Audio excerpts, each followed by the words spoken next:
সুন্নাত জামাতের অন্তর্ভুক্ত নয়, এটাকে আমাদের বিশ্বাস রাখতে হবে। পরবর্তী প্রশ্ন হচ্ছে ম্যাগনেটের ব্যাসলাইট হাতে ব্যবহার করা যাবে? ম্যাগনেটের ব্রেসলেট সম্ভবত আমি বুঝতে চাচ্ছেন অনেকেই হাতের এখানে একটা ব্যবহার করে থাকে, ব্রেসলেট বলে, তো এইটা ব্যবহার করবেন কি না এটা আপনার প্রশ্ন।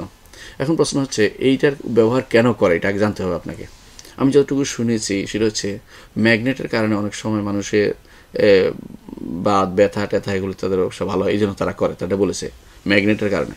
তো যদি ম্যাগনেটের কারণে এই উপকারটা যদি প্রমাণিত হয়, যদি কোনো ইয়া দিয়ে কোনো কোনো পরীক্ষাগারে এটা প্রমাণিত হয়ে যায়, পরীক্ষাগারে প্রমাণিত হয়ে যায়, ল্যাবরেটরিতে এটা প্রমাণিত হয়ে যায় যে ম্যাগনেটের উপকার আছে বা এই জিনিসটা দ্বারা শরীরের উপকার হয় রাখলে, তাহলে সেটা ব্যবহার করা যাবে। কারণ এটা তো জাগতিক জিনিস, যেমন ওষুধ প্যারাসিটামল খাওয়ার মতো অবস্থা হবে তখন। আর যদি প্রমাণিত না হয় তাহলে ব্যবহার করা শিরক হবে, কারণ এটা তখন হবে তাবিজ ব্যবহারের মতোই এবং মাদুলি ব্যবহার মতোই হবে, তখন সেটা শিরকে পরিণত হবে। এই জন্য এটা কী জন্য ব্যবহার করছে এবং এটা আসলে প্রমাণিত কিনা সেটা জানা দরকার। আমার এখন পর্যন্ত জানা মতে এই জাতীয় ম্যাগনেটের জিনিস ব্রেসলেট পরলে কোনো উপকার হয় এটা কোনো কেউ বলতে পারেনি, কোনো ডাক্তারও বলেনি। সুতরাং আমি মনে করি যে এটা ব্যবহার করা ছোট শিরকের অন্তর্ভুক্ত হবে। আর যদি কেউ মনে করে এটা ভালো করে দেয় তাহলে বড় শিরক হয়ে যাবে। এবং ছোট শিরকের অন্তর্ভুক্ত, কারণ যা কারণ নয় তা কারণ মনে করাই ছোট শিরক।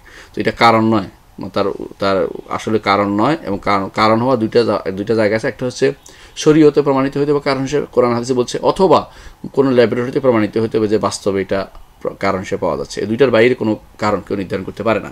আপনি যদি মনে করেন যে কার্তিক মাসে অথবা অমুক মাসে মাঘ মাসে যদি কোনো ইয়া কাটা হয়, বাঁশ কাটলে পানি পাওয়া গেলে আপনার পানি খেলে আপনার রোগ ভালো হয়ে যাবে, এটা হচ্ছে এই জাতীয় মিথ্যা কারণ। এই মিথ্যা কারণের কারণে আপনি শিরক হবে, ছোট শিরক হবে। আর যদি মনে করেন এটাই ভালো করে দিবে তাহলে বড় শিরক হয়ে যাবে।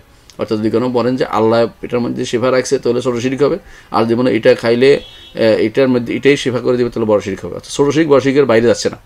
এর অর্থ হচ্ছে এই জাতীয় জিনিসগুলো, ব্রেসলেটগুলো যতক্ষণ পর্যন্ত প্রমাণিত না হবে এগুলি কোনো ল্যাবরেটরিতে, ততক্ষণ পর্যন্ত এগুলি ব্যবহার করলে আপনি ছোট শিরকের মধ্যে আসেন। আর যদি মনে করেন যে এটাই ভালো করে দিবে তো বড় শিরকে লিপ্ত হবেন। এই জন্য এগুলো থেকে আমাদের দূরে থাকা উচিত। আল্লাহ আমাদের বোঝার তৌফিক দান করুন।